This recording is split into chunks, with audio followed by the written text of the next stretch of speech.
Olá! Seja muito bem-vindo ao MMTV. Está no ar o melhor programa da maior raça de equinos da América Latina. Agora é hora de ficar muito bem informado e se divertir com a nossa raça, o Manga Larga Machador, é claro. Vamos ver os destaques dessa edição.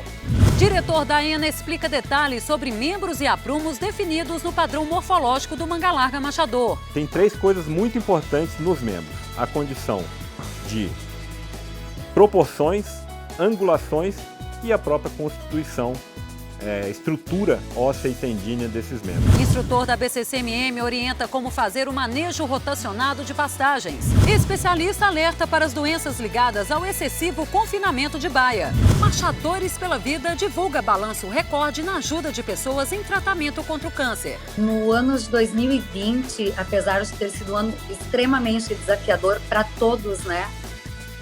Nós conseguimos atingir um número de 9.599 pessoas. Árbitro da BCCMM dá dicas sobre a iniciação de potros desde os primeiros dias de vida. A gente já vai identificando animal por animal, né? Aquele que tem um temperamento mais forte, aquele que pode ter uma índole boa, como esse aqui, aquele que pode ter uma índole pior, já querendo reagir de forma agressiva. Isso tudo faz parte de você já entender um pouquinho o animal. E ainda tem a programação oficial da nossa raça, tira dúvidas e muito mais. Não sai daí porque o MMTV já está no ar.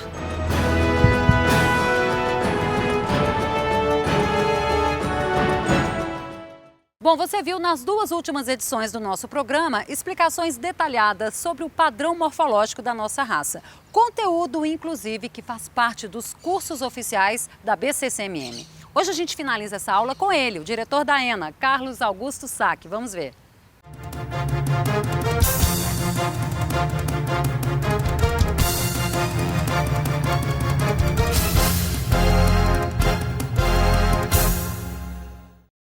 O aparelho locomotor possui grande importância. Ele constitui o sistema de sustentação e de dinâmica locomotora.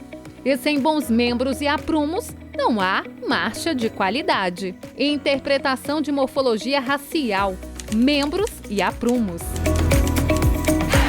Tem três coisas muito importantes nos membros: a condição de proporções, angulações e a própria constituição, estrutura óssea e tendínea desses membros. Os anteriores, eles são importantes até por terem a condição de carregar mais peso.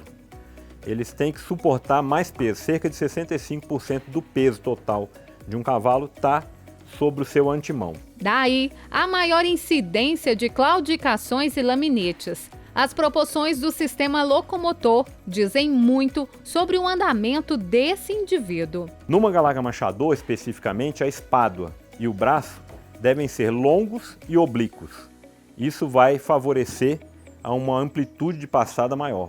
Quando você olha de perfil, então você tem que ter no Manga Larga Machador a espádua e o braço oblíquos e longos.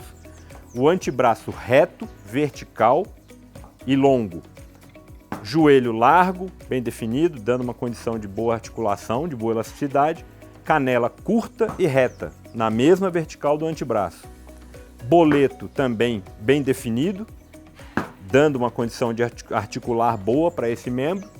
Quartela média, ela não pode ser nem longa e nem curta, na angulação correta.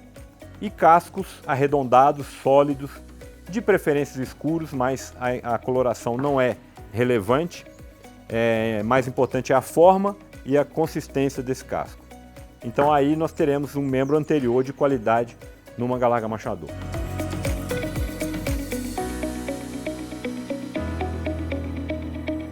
Agora, o trem posterior. No trem posterior, embora haja um alívio, de certa forma, a menos peso para suportar, cerca de 35% do peso total do cavalo, mas por outro lado ele é responsável pela propulsão. Como esse cavalo, com que eficiência, com que força ele impulsiona o conjunto todo para frente. O osso coxal, que é a bacia, o fêmur, a tíbia, ali a região do tarso, que é o jarrete, a canela, boleto, quartela e casco, é do que é constituído os membros posteriores. E dessa angulação e dessas proporções é que geram movimentos de qualidade. A marcha é um andamento caracterizado por constante contato com o solo. Então o membro tem que ter uma angulação tal que trabalhe como se fosse uma mola. Esse animal ele tem que flexionar e estender sem sair do chão. Então dessa forma, se ele tivesse o membro verticalizado, ele não conseguiria realizar esse movimento e ter essa dissociação que a gente busca. É preciso que o ângulo coxo-femoral e fêmuro-tíbio patelar sejam ângulos mais fechados, é o que a gente chama de Z da marcha.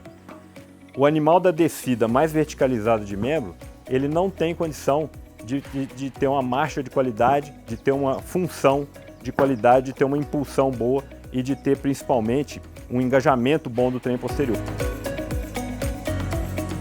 É preciso entender que existem regiões zootécnicas com pouca qualidade e existem defeitos graves que são defeitos desclassificantes para registro genealógico. Quando a gente fala de membros anteriores, os defeitos desclassificantes principais que a gente encontra é o animal transcurvo, como vocês podem ver na figura, também o animal ajoelhado, que é a projeção desses joelhos para frente, bem como o animal acodilhado também, que geralmente é um animal de base aberta. Quando você vê por frente, esse animal joga as pinças dos anteriores, dos cascos, para fora. E o inverso, o animal emperiquitado, que ele converge as pinças dos anteriores para dentro, com defeitos de aprumos nos anteriores, o sobre si, onde esse animal ele joga o casco para trás, ou o acampado. O acampado é uma condição bem mais rara. Em geral, é uma atitude mais normal, mais característica de processos inflamatórios, como a laminite, por exemplo, que causam dor. No trem posterior, a maior incidência são de animais acurvilhados, que seria um ângulo muito fechado, um ângulo excessivo da perna em relação à canela, onde ele joga esse membro para dentro.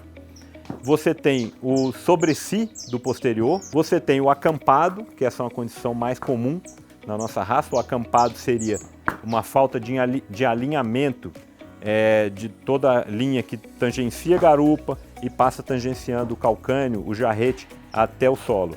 Então é bom lembrar também que toda análise de membro e aprumo ela tem que ser feita não só em estática, mas também em dinâmica. Por isso que na morfologia é avaliado o membros e aprumos a passo, visto por frente e por trás, bem como na marcha também, essa avaliação também ocorre. E todos esses itens pontuados no padrão racial têm a seguinte finalidade.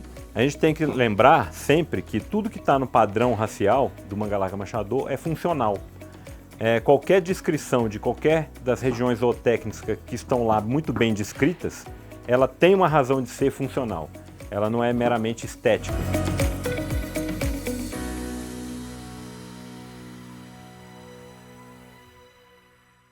Agora é hora de ficar por dentro de toda a nossa programação oficial. A primeira exposição especializada de Amparo São Paulo acontece entre os dias 22 a 28 de março. O Núcleo Bandeirantes promove o evento.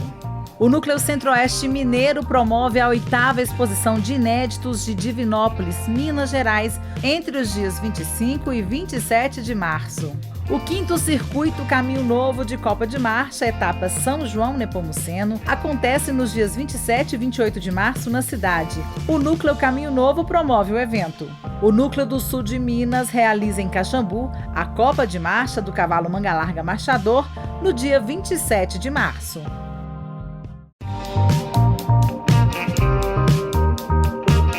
Valente, na Bahia, tem curso de adestramento básico entre os dias 22 e 24 de março. Em Amargosa, na Bahia, tem curso de doma entre os dias 25 e 27 de março. Cruzília, Minas Gerais, recebe o curso Manejo de Pastagens e Nutrição Volumosa de Equinos nos dias 26 e 27 de março. Mais informações sobre os cursos oficiais da ABCCMM, acesse o nosso portal.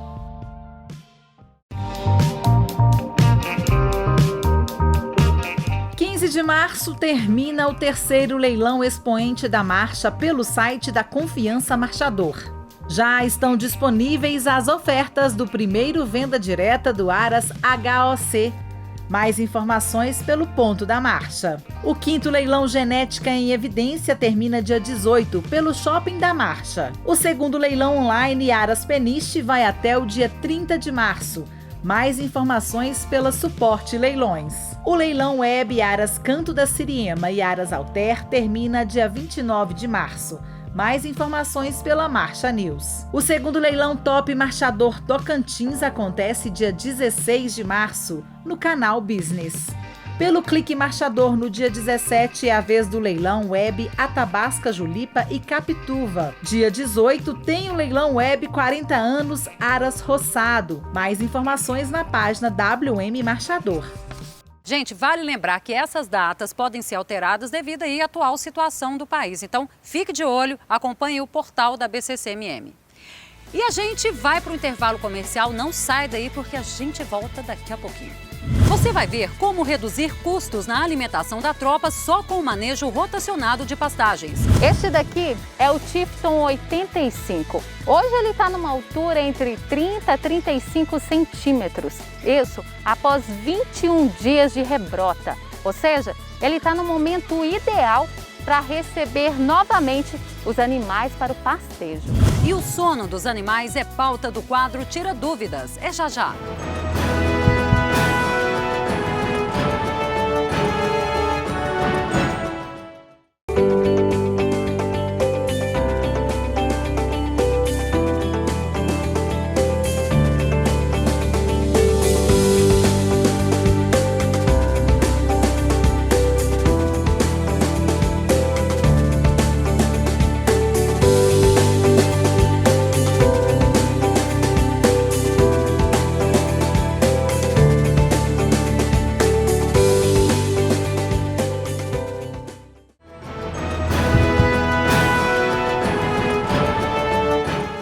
Estamos de volta e agora para falar sobre a alimentação dos animais. Você já ouviu falar em módulo rotacionado de pastejo? Pois é, o instrutor da BCCMM, Maurício Araújo, vai explicar como que essa estratégia pode te ajudar e muito na economia da nutrição da sua tropa.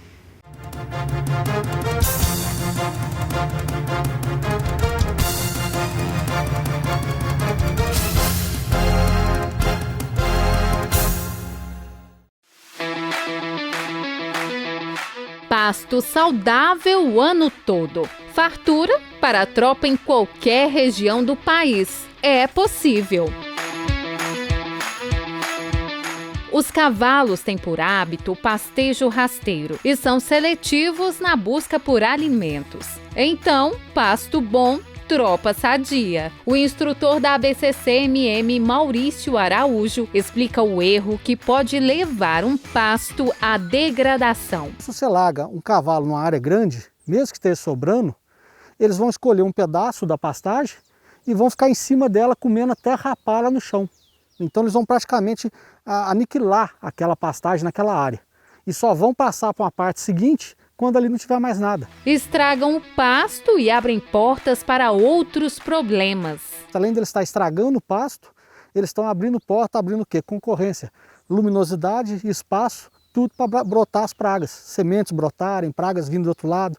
Então a gente vai estragando o pasto. Então se a gente não fizer o pastejo de uma forma correta, a gente nunca vai conseguir ter sucesso nesse manejo. A saída para a sustentabilidade dessas áreas é o pastejo rotacionado. E o que consiste o pastejo rotacionado?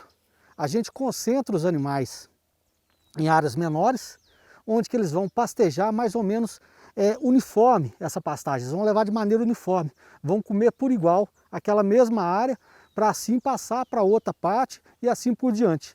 A gente divide para um pastejo assim, de uma semana.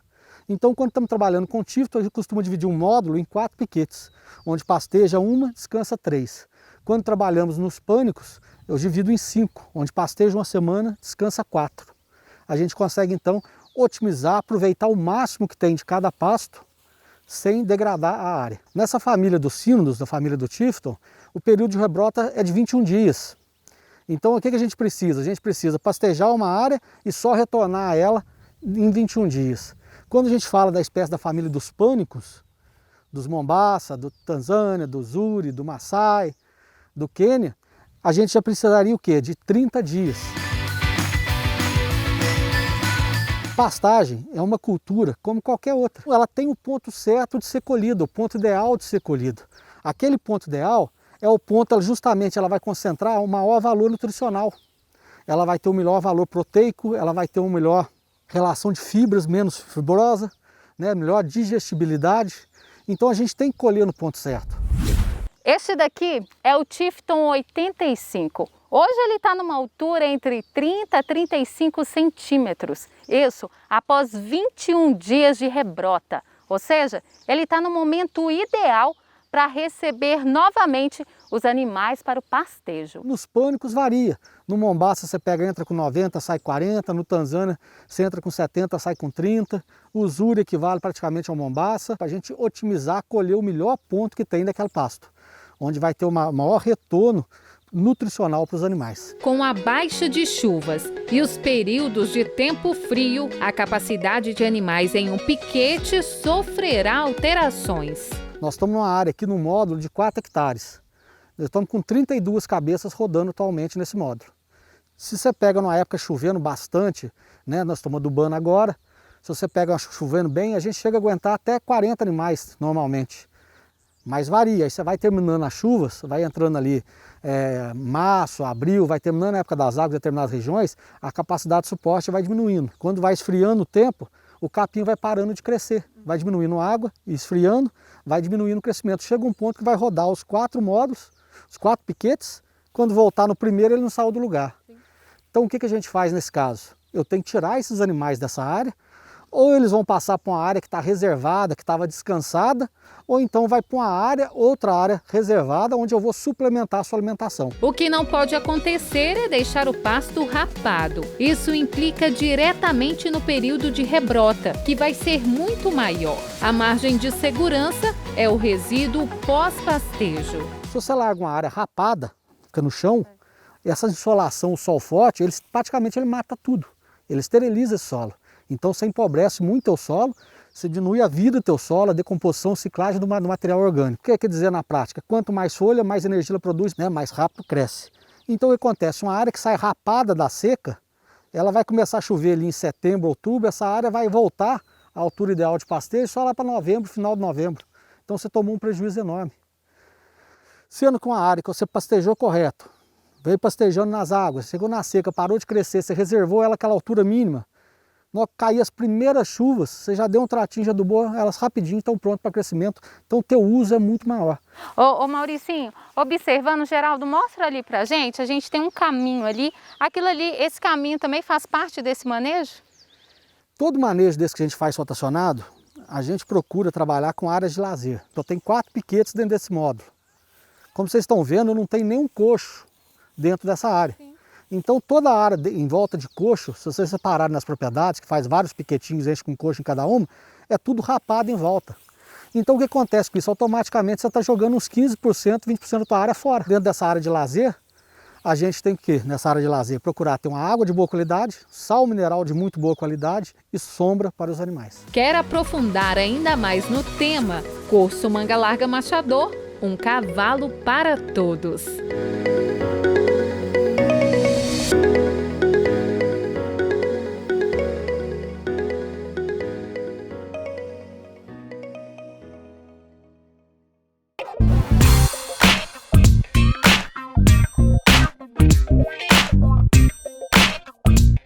Você já deve ter se deparado com uma cena assim. O nosso Tira Dúvidas de hoje tem o seguinte questionamento: por que os cavalos dormem em pé? O cavalo é uma presa, né, na natureza, ele é um ser que é predado. Então ele gasta em média 20 horas por dia se alimentando e durante essas 4 outras horas ele tem pequenos períodos de sono, de cochilos, na verdade. Então, como ele é presa, ele está sempre pronto para fuga. E então, por isso, ele não pode dormir profundamente, né? Ele dá pequenos cochilos durante essas poucas horas em que ele não está se alimentando, porque ele está sempre alerta e pronto para fugir do predador, né?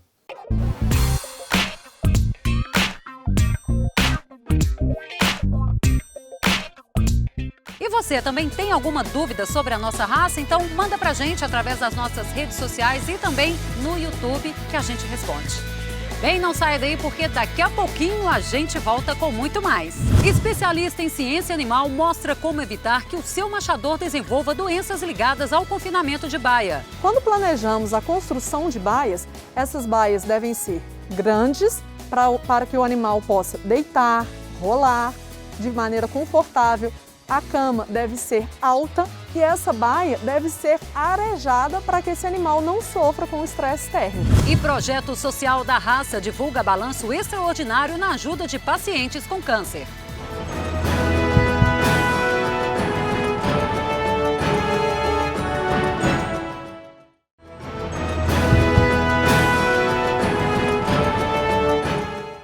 Estamos de volta e eu te faço uma pergunta. Você já pegou o seu machador fazendo movimentos repetitivos dentro de uma baia? Você sabia que a causa desse comportamento pode ser o estresse? Pois é, por estar muito tempo confinado. A Mayara Correia, que é mestre em ciência animal, conta pra gente como melhorar a qualidade de vida do seu cavalo. Olá pessoal, meu nome é Mayara Correia. Eu sou doutoranda em Ciência Animal pela UFMG, junto ao grupo Equinova, especialista em Clínica Médica e Cirúrgica de Grandes Animais, e hoje nós vamos conversar um pouquinho sobre comportamentos anormais em equinos associados ao estresse. Quando nós pensamos nos equinos, eles são herbívoros que vivem em grupos na natureza e passam 16 a 18 horas do dia se alimentando. Então, ingerir pequenas quantidades de volumoso durante um longo período de tempo é o comportamento natural nessa espécie. Com o confinamento, nós protegemos esses animais de predadores, extremos climáticos e desafios que normalmente eles encontram na natureza.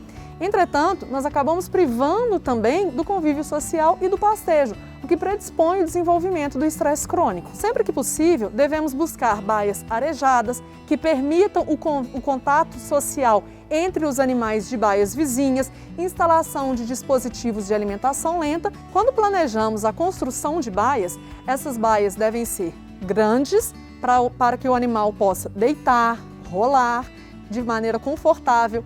A cama deve ser alta e essa baia deve ser arejada para que esse animal não sofra com o estresse térmico. Quanto mais fracionado o trato for fornecido, quanto mais for possível aproximar o animal da ingestão de pequenas quantidades durante um longo período de tempo, mais próximo à fisiologia natural desses animais estaremos trabalhando. Precisamos lembrar que esses animais não são submetidos na natureza a alterações bruscas. Sempre que for feita uma troca ou de volumoso ou de concentrado, o alimento original deve ser mantido e vai reduzindo a quantidade ao longo das semanas e o alimento novo vai sendo introduzido gradativamente.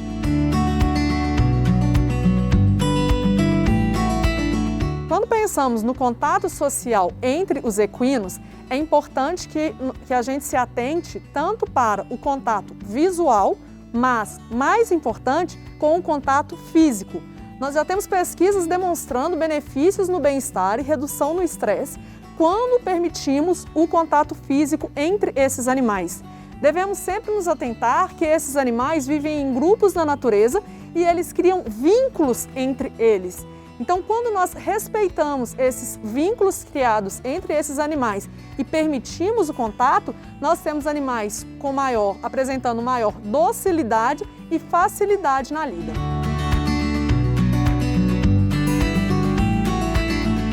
Um hormônio que nós conseguimos correlacionar com o estresse é o cortisol. No animal, em situações normais, temos no início da manhã níveis mais elevados de cortisol e ao longo do dia esse nível de cortisol vai reduzindo, atingindo os menores níveis na parte da noite. Essa é a fisiologia natural do equino. Quando submetido a estresse crônico, o nível desse cortisol se mantém elevado ao longo de todo o dia. Esse nível de cortisol elevado constantemente gera prejuízos às células de todo o organismo do animal. Animais submetidos ao estresse crônico apresentam menor sucesso reprodutivo e um sistema imune menos eficaz.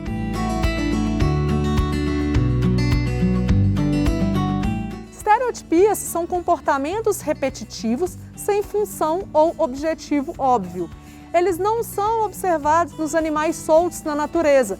Eles se desenvolvem apenas em animais que são submetidos a um ambiente estressante, a um ambiente desafiador durante um longo período de tempo. Quando falamos da coprofagia, que é o comportamento de ingerir fezes, este é um comportamento normal em potros. Eles ingerem as fezes da mãe para formar a sua microbiota. Porém, no animal adulto, este não é um comportamento normal. Quando observamos a ingestão de fezes em animais adultos, devemos correlacionar com falhas nutricionais ou falha comportamental, um distúrbio comportamental.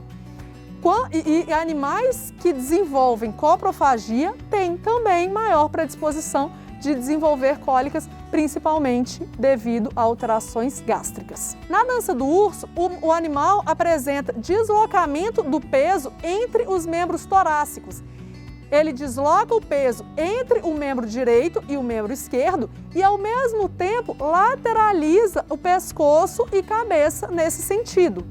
Sendo assim, ele pode gerar lesões no casco e em todo o aparato locomotor, principalmente do membro torácico, associando, em algumas situações, a claudicações. Animais que desenvolvem o hábito de escoicear baia, eles podem, além de estragar a parede, uma alteração mais importante que a gente pode ver nesses animais são fraturas da região de metatarso 4 associado a escoiceamento de parede.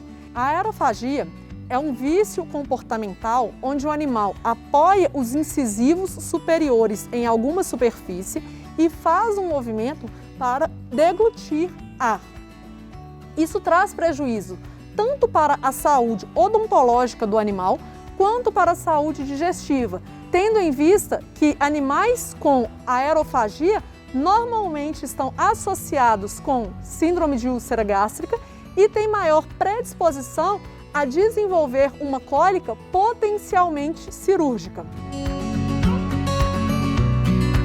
Faz muito mais sentido quando pensamos em proporcionar a esse animal oportunidades de realizar outros comportamentos prazerosos do que impedir a realização de uma estereotipia e manter aquele animal no mesmo ambiente estressante.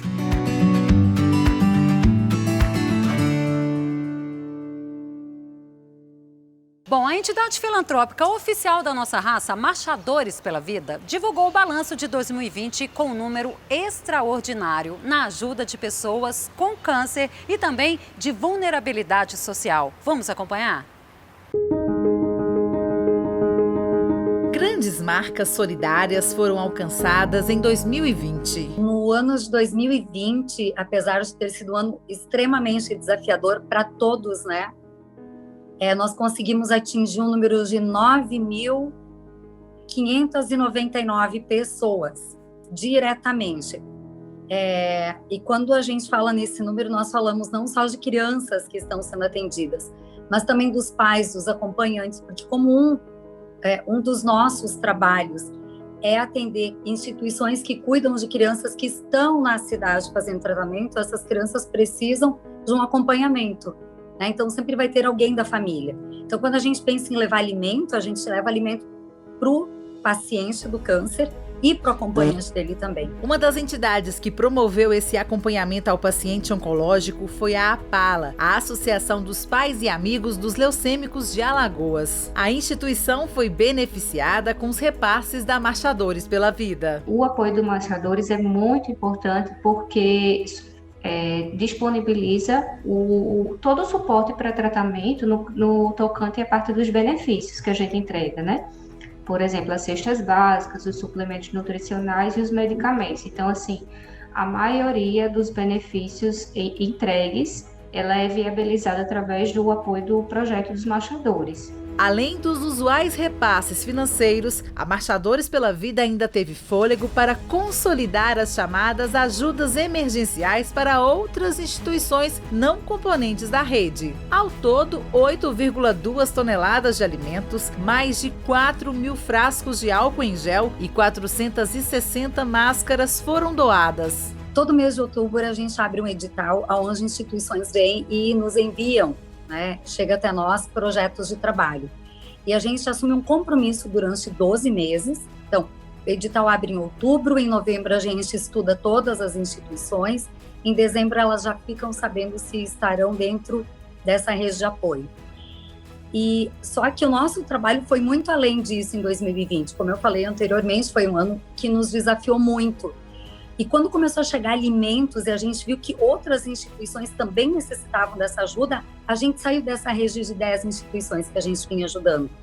Ela se estendeu por outras instituições. E para fechar com chave de ouro o ano de 2020, promoveu a ação Um Doce Natal, que doou 1.641 cestas natalinas para os pequenos guerreiros. As crianças amaram, realmente, o conteúdo foi muito elogiado.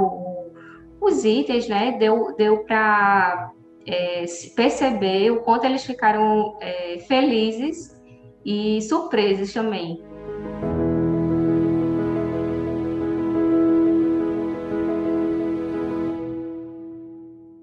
Que bom, né, gente? Ver tantas pessoas sendo ajudadas através do nosso Marchador. E se você quiser também contribuir, é só acessar o nosso portal e participar deste projeto junto com a gente. Bom, e não perca no último bloco. Árbitro da BCCMM demonstra o trabalho de iniciação de potros desde os primeiros dias de vida.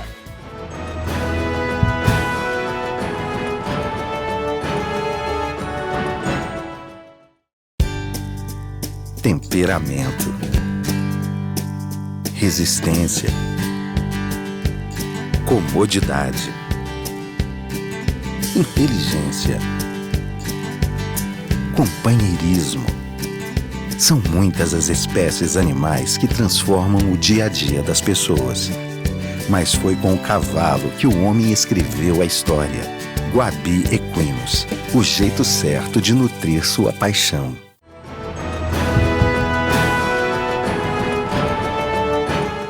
Chegamos à última parte do nosso MMTV e vamos agora ao ranking dos melhores reprodutores da raça. Vamos conhecer os reprodutores da marcha batida. Em primeiro lugar, Fator da Cavaroretã. Estanho de Alcateia ocupa a segunda posição. Galante do Expoente a terceira. Teorema da Morada Nova a quarta. E Extrato do Minato fecha o ranking dos 5 reprodutores da marcha batida. Agora os reprodutores da marcha picada.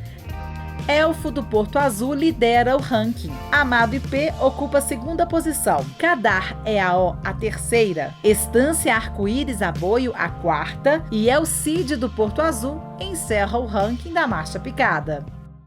Olha só, a iniciação de um potro, ela começa ainda nos primeiros dias de vida do animal.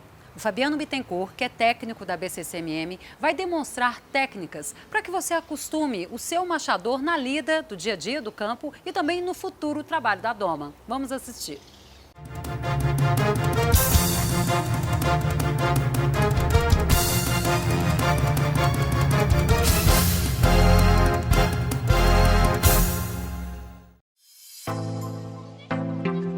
Um momento de aprendizado e de descobertas.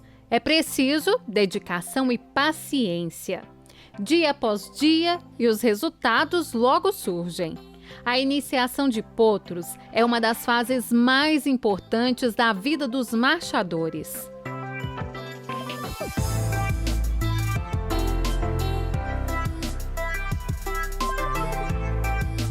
Quando o potro nasce e a gente vai curar o umbiguinho dele, a gente já tem esse procedimento aqui. É como se fosse a primeira doma. O que a gente faz aqui? Já para iniciar ele no manejo que ele vai ter a vida toda. Qual o manejo que ele vai ter a vida toda? Você vai passar a mão na orelha, vai passar a mão na orelha dele, ó. Já vai deixar. Aí não tem aquela brigalhada de passar a mão na orelha. Você vai passar a mão no corpo dele, vai levantar, vai vai manejar membro, porque vai ferrar, vai casquear.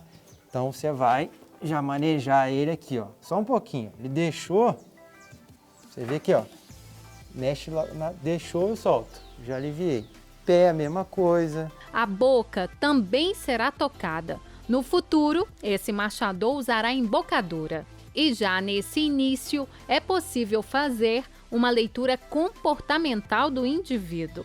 A gente já vai identificando animal por animal, né?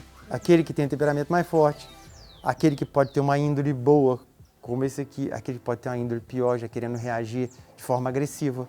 Isso tudo faz parte de você já entender um pouquinho o animal. Esse contato já adianta e muito a vida de criadores e tratadores. O pensamento tem que ir para o futuro. Quando chegar no pasto para fazer um procedimento desse qual? Ver se tem carrapato na orelha, se está precisando casquear, se tem que dar uma injeção, ele vai reagir da melhor forma possível. O que eu ganho com isso? Segurança, minha e dele, que estão manejando, tempo.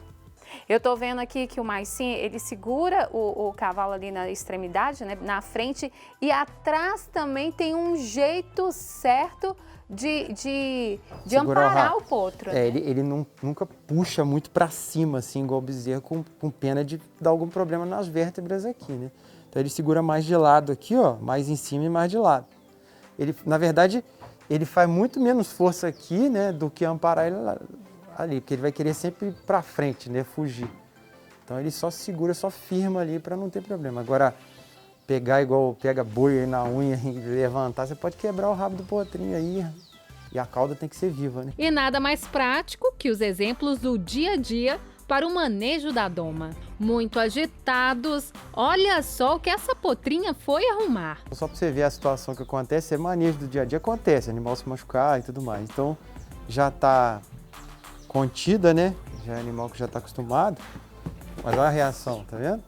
Então quer dizer, essas coisas você já vai ensinando de potrinha, conter para poder curar tranquilo.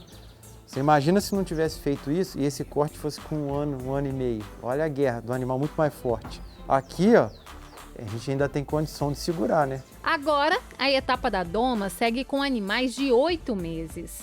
O cavalo possui uma memória extremamente aguçada. Por isso que nessa iniciação, todo cuidado é pouco, para se evitar traumas.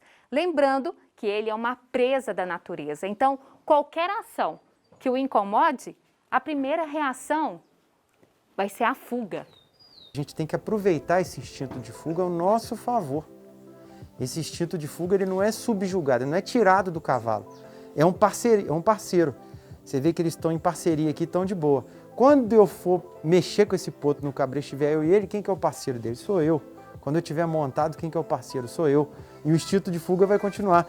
Só que ele está confiando em mim. Eu sou o parceiro de fuga, eu sou o parceiro para qualquer parada. Para dar início ao cabresteamento, o Fabiano vai retomar a memória de quando o potrinho era bem novinho.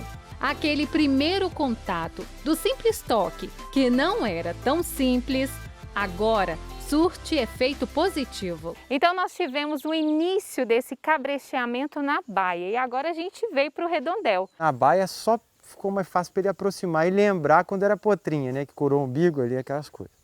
Pode ser feito no campo isso? Pode, sem problema, não tem problema. Um cabresteamento simples, é só acompanhar ele, nada mais. Pode puxar, olha lá, você vê aqui, a corda vai, frouxa. E ele, você vê que ele não faz nenhuma força, ela já está indo, ela já está acompanhando, ele convida ela para acompanhar. Pode virar, aí vai, daqui a pouco ele vai de lado, começa a puxar de lado, aproveitando a cerca, olha lá. A corda que envolve o corpo do animal alivia a pressão do pescoço e da cabeça, evitando assim possíveis lesões. E logo já pode ser retirada. Acho que agora já pode tirar essa corda de trás aí, ela já vai andar atrás de você, ela já vai acompanhar. Qualquer puxãozinho alivia. Ó, puxa, alivia, pronto, ó, cabeça bambim. Isso já está cabresteada, já pronto. Eu já posso cabrestear, já posso manejar ela no pasto onde eu quiser, eu pego, já está cabresteado. Agora aqui, vamos supor, se eu criar extensivamente, pode soltar, que qualquer momento eu pego ela para fazer um remédio, algum manejo. Agora temos um potrinho de quase 2 anos de idade. O Fabiano mostra como explorar os movimentos utilizando o estímulo de fuga do cavalo. Ele vai estimular ele a sair, mas vai aproveitar o cabrecheamento que já foi feito para mobilizar a parte dele. Então, olha, aproveitou o instinto de fuga com essa colinha, tá andando para frente, né? Aí ele vai mobilizar a garupa dele. Ó, mobiliza a garupa, pode mobilizar a espádua, já vai ensinando as coisas. Ó, mobilizou a espádua. Então, para você ver que trabalhou novinho, tem várias formas de fazer isso.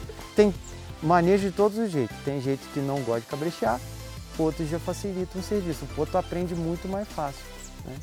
No próximo programa, você confere a iniciação com os animais adultos. Bom, semana que vem a gente volta e fala mais sobre este assunto, tá? E lembrando também que este tema faz parte dos cursos oficiais da BCCMM. Bem, o MMTV fica por aqui. Eu tô te esperando, hein? No próximo domingo, aqui, hein? Às 19 horas. Até lá.